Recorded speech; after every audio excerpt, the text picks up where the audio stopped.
దేవునికి స్తోత్రం అండి.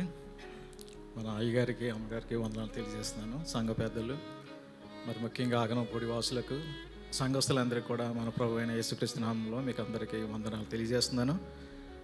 నా పేరు ఫిలిప్. చాలామందికి కొత్త వారు ఉన్నారు, పాత వారికి తెలుసు కానీ కొత్త వారికి తెలియదు. నా పేరు ఫిలిప్. మొదటగా మా అమ్మగారిని దేవుడు పిలుచుకొని రక్షించుకున్నాడండి. మా అమ్మగారి పేరు అప్పల నరసమ్మ. మా తండ్రి గారు చిన్నప్పుడే చనిపోయినప్పుడు మరి సువార్త విని మా అమ్మగారు ప్రభుని అందు విశ్వాసం ఉంచడం ద్వారా రక్షణ పొందారు. అయ్యగారే బాప్టిజం ఇచ్చారు. అప్పల నరసమ్మ అలా పోయి రూతమ్మగా మా పేరు మార్చారు. దేవునికి వందనాలు. తర్వాత కొన్ని దినాలకు మేము రక్షణ పొందలేదు. ప్రభు అంటే తెలుసు కానీ రక్షణ పొందలేదు. మా తల్లి ద్వారా మమ్మల్ని అందరినీ, మేము 4 అన్నదమ్ములు, ఒక అక్క. తల్లి ద్వారా మమ్మల్ని అందరినీ దేవుడు పిలుచుకున్నాడు. తల్లికి భయంకరమైన అనారోగ్యం వచ్చినప్పుడు మేము అమాయకులం, పాస్టర్ గారు తెలుసు, నెమ్మదస్తులం, మాకు లోకజ్ఞానం తెలియదు. అంతా దేవుడు ఉద్యోగం ఇచ్చాడు, ఉద్యోగంలో సాగిపోతున్నారు. బాధ్యత నా మీద పడింది. మా అన్నదమ్ములు అందరూ తక్కువ స్థితిలో ఉన్నారు, ఉద్యోగాలు లేవు. నేనే వాళ్ళ మధ్య రెండో వాడైనా సరే నన్ను దేవుడు నిలబెట్టాడు. ఫైనాన్షియల్గా సపోర్ట్గా అయినా, ఆదరించడానికైనా, ఏదైనా దేవుడు నాకు అవకాశం ఇచ్చి కుటుంబాన్ని అంతటినీ కొద్దిగా సపోర్ట్గా ఉండడానికి దేవుడు కృప చూపించాడు. ఆ సమయంలో నా తల్లికి అనారోగ్యం వచ్చినప్పుడు చాలా కంగారు పడిపోయాను, చాలా భయపడిపోయాను. లోకం ఉంది, లోకంలో చాలా ఎంజాయ్మెంట్స్ ఉన్నాయి, లోకంలో చాలా మనం చేయడానికి చాలా ఉన్నాయి, ఉద్యోగం ఉంది అన్న నా ఇష్టానుసారంగా ఇంకా లోకాన్ని చూసి నేర్చుకొని వృద్ధిలోకి రావాలన్న సమయంలో దేవుడు నన్ను మా అమ్మ ద్వారా మా అన్నదమ్ముల్ని, మా అక్కను అందరినీ కూడా పిలుచుకున్నాడు. ఆ భయంకరమైన స్థితిలో నాకు తెలుసు దేవుడే రక్షించగలడు, స్వస్థపరచగలడు. ఆ టైంలో నేను వెంటనే దేవునికి సరౌండ్ అయ్యాను. నేను ఆ మాట డాక్టర్ దగ్గర విన్నంటే నేను కుప్పకూలిపోయాను. నాకు తెలియదు, ఇలా నిలబడి ఉన్నాను కానీ నేల తాకిశాను, చాలా భయపడిపోయాను.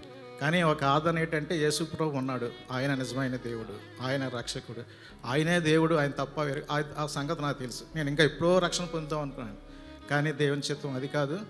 మీరు అప్పుడు వచ్చినటువంటి అనారోగ్యం, నా తల్లిని పాస్టర్ గారి దగ్గర తీసుకొచ్చినప్పుడు చాలా ధైర్యం చెప్పారు. మనోహర్ మీటింగ్లు అవుతున్నాయి అప్పుడు చాలా ధైర్యం చెప్పారు. ఆయన ఏమీ అసలు భయపడలేదు. అంత భయంకరమైన వ్యాధి, క్యాన్సర్ అన్నప్పుడు మనకి గడగడలాడిపోతాం, ఇంకా అంతే అయిపోయిందని.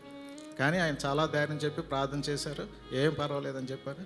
కానీ దేవుడు అద్భుతంగా ఆమెని స్వస్థపరిచారు. హల్లెలూయా. ఇప్పటి వరకు కూడా ఆమె అలాంటి ఆ జబ్బు తాలూకా ఏం ఆనవాళ్ళు లేవండి. తర్వాత ఎంతోమంది మా గ్రామంలో, మా పిన్నిగారులు, మా బంధువులు చాలా వ్యాధులు వచ్చి, అలాంటి వ్యాధులు వచ్చే చనిపోయారు. కానీ దేవుడు మమ్మల్ని ఆదరించి స్వస్థపరిచాడు. అయితే ఆవిడకి ఇప్పుడు 85 years.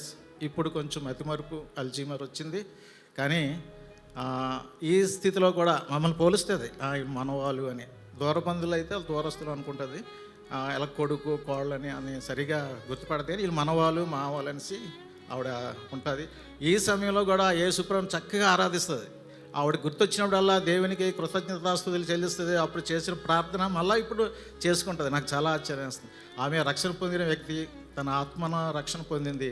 శరీర బలహీనకున్నా కానీ దేవుడు అతనిలో ఉండి ఆ ప్రార్థన, ఆరాధన జరిగిస్తున్నాడు. తర్వాత నా ఉద్యోగం 37 సంవత్సరాలు సమయం తీసుకుంటున్నాను.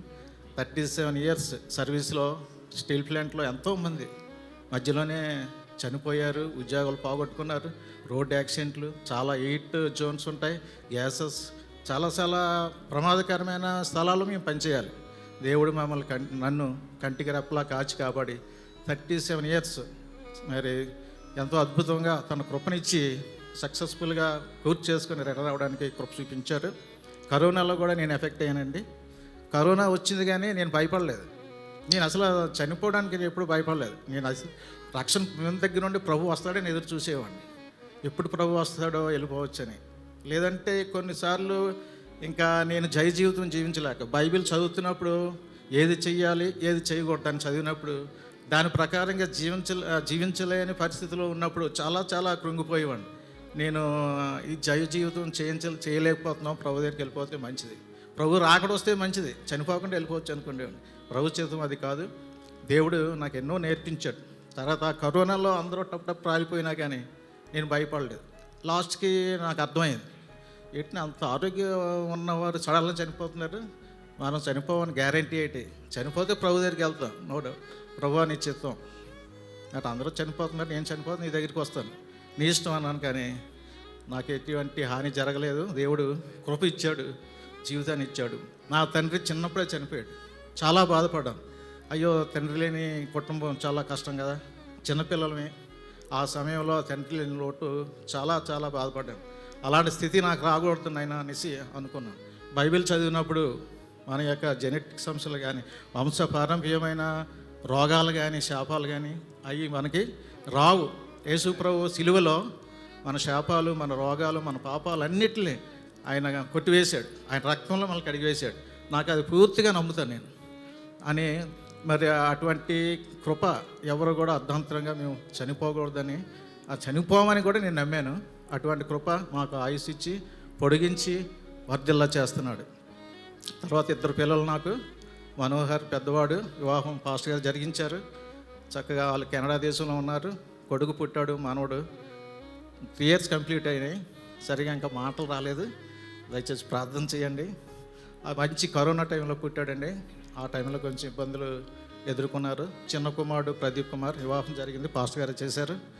తర్వాత ఆయన బెంగళూరులో జాబు యాక్చువల్గా, కానీ కొంచెం యుఎస్లో కంపెనీ ఎస్టాబ్లిష్మెంట్ గురించి కొన్ని క్లయింట్స్ ఉండబట్టి అటు ఇటు తిప్పుతున్నారు. ప్రజెంట్ అయితే యుఎస్లో ఉన్నాడు, సియాటల్లో.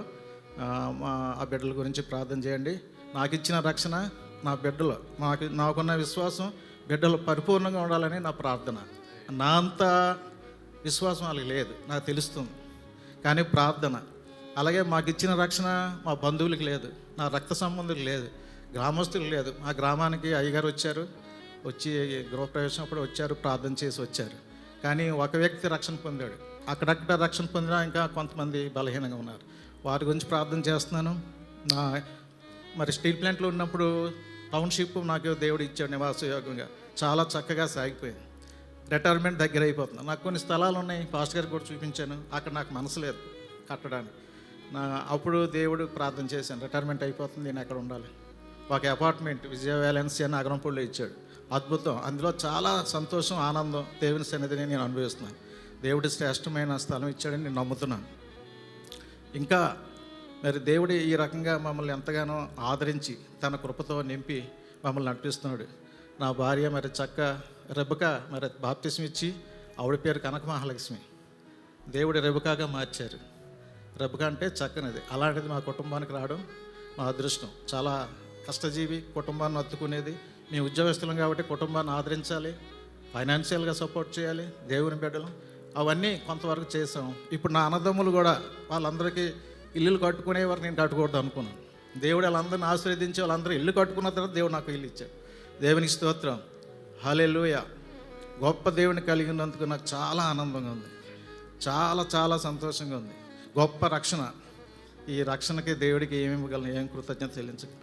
దేవుడిని బట్టి దేవునికి ఎప్పుడు కూడా నేను కృతజ్ఞతాస్తుతులు చెల్లిస్తున్నాను. మరి నేను ఈ జై జీవితం జీవించలేని పరిస్థితి నాకు వచ్చినప్పుడు చాలాసార్లు పరిశుద్ధంగా జీవించాలి, నీతిగా జీవించాలి, అక్రమం చేయకూడదు, ఇవన్నీ రాసి ఉన్నాయి. అది నా ప్రయత్నాల్లో నేను విఫలమైపోతున్నాను చాలాసార్లు. అప్పుడు నేను చెప్పాను, అయితే నేను ఇంకా దీన్ని ఎలా జీవించలేనని దేవుని దగ్గర నేను ఉదయాన్నే లేచి ప్రార్థన, తండ్రి నేను తొట్టిల్లిపోకుండా జారత్వంలోకి కానీ, అబద్ధాలకు కానీ, అక్రమంలోకి కానీ నేను వెళ్ళకూడదు, ఎవరిది నేను దోచుకోకూడదు, ఎవరిని నేను నాయన ఇబ్బంది పెట్టకూడదు. అలాంటి జీవితం నాకు ఇవ్వాలి, నీ సహాయం నాకు ఉండాలి, నీ ఆత్మాభిషేకం ఉండాలి అని ప్రార్థన చేసుకున్నప్పుడు నాకు జయ జీవితం జరుగుతుంది. దేవునికి స్తోత్రం. దేవుడు ఎంత గొప్పవాడు అంటే మనం ఏది ఆయన చిత్తానుసారంగా మనం అడగాలి, కానీ అది నెరవేరుస్తాడు. దేవుడు మా అవసరాలన్నీ ఆత్మ సంబంధమైన అవసరాలు కాదు, మా ఆత్మలో దీవెనలే కాదు, మా శరీర సంబంధమైన, సామాజిక సంబంధమైన అన్ని అవసరాలు తీరుస్తున్నాడు. మాకు చాలు దేవుడు. ఇంకెక్కువగా మేము ఎక్కువగా కోరుకోం, కానీ దేవునిలో ఇంకా తీవ్రంగా ఉండాలని మరి ఇంకా అలాగే కోరుకుంటున్నాం. చాలా ప్రసంగాలు వింటాం, చాలా బోధలు, చాలా బోధలు వస్తున్నాయి, తెక్మక అయిపోతుంది. మరి దుర్బోధలు వచ్చేస్తున్నాయి కదా, మనం చేతగా నేను అనుకుంటాను హితబోధ, సరి అయిన బోధ నాయన నేను గ్రహించాలి, దాన్ని నేను వెంటాడాలి, సహాయం చేయండి, నా విశ్వాసం బలహీనపడకూడదు, అభివృద్ధి పరచండి అనేసి నేను దేవుని సన్నిధిలో ఎప్పుడు మొరపెడతాను. దేవుడు నన్ను ఆ రీతిగానే జయం పొందేటట్లు ఇస్తున్నాడు. నాకు ఎటువంటి ఏ కోసన కూడా ఎటువంటి అనుమానం కానీ ఎటువంటి అసంతృప్తి లేదు. దేవుని సన్నిధిలో నేను ఎంతో సంపూర్ణంగా సంతృప్తిగా ఉన్నాను. కానీ దుష్టుడు చాలాసార్లు అటాక్స్, శోధనలు, ఎన్నో బాధలు, ఇరుకులు, భయాలు అన్నీ కామన్ ప్రతిరోజు. కానీ అన్నిట్లో కూడా దేవుడు నాకు జయమిస్తున్నాడు. మనందరం అలాంటి వాళ్ళమే కదా. కానీ అటువంటి దేవుడు నిత్యము వెన్నంటి మా కుటుంబాన్ని పోషిస్తున్నాడు.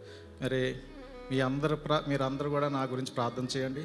అగనంపూడి వాసులు అందరూ నాకు పూర్తిగా తెలియదు. రత్నాకర్ బాబు గారే నాకు ఫోన్ చేస్తున్నారు. ఆదివారం రాకపోతే ఆయన ఫోన్ చేసి అడుగుతున్నారు. సిస్టర్ ఒకసారి అడిగారు. ఇంకా ఎవరెవరో నాకు తెలియదు. ఇది అయిన తర్వాత ఒకసారి కలుసుకుంటామండి. దేవునికి స్తోత్రం. మీకు అందరికీ వందనాలండి. దేవుని నామానికి కృతజ్ఞతలు చెల్లించుకుంటూ ఈ సాక్ష్యాన్ని ముగిస్తున్నాను.